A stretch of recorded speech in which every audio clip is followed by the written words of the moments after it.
اعوذ بالله من الشیطان الرجیم بسم الله الرحمن الرحیم. زهیب نیو افیشل کې درته هر کله وایم. عزتمندو نن خبره کوو په کیناډیکس ان کریم په باره کې.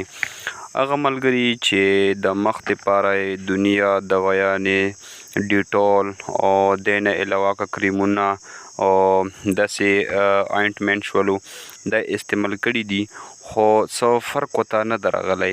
ډېرې لکه نن سبا داسې ده چې خلک ګران کریم استعمالوي او ګرانې دوايانې استعمالوي خو څه رزلټ یې داسې خاص نه وي.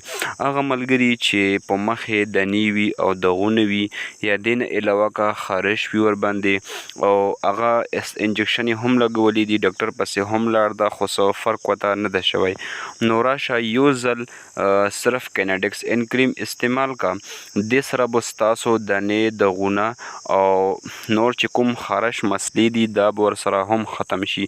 استعمال یې داسې ده چې دا به تاسو شپې څړې مسملی نو لګوئ به او سحر به بیا سبانه سره مخ وینځئ. عزتمندو که تاسو زما په چینل باندې نوي وئ نو دا چینل سبسکرایب کړئ او بیل آیکن بټن هم ووهئ. جزاک الله خیر.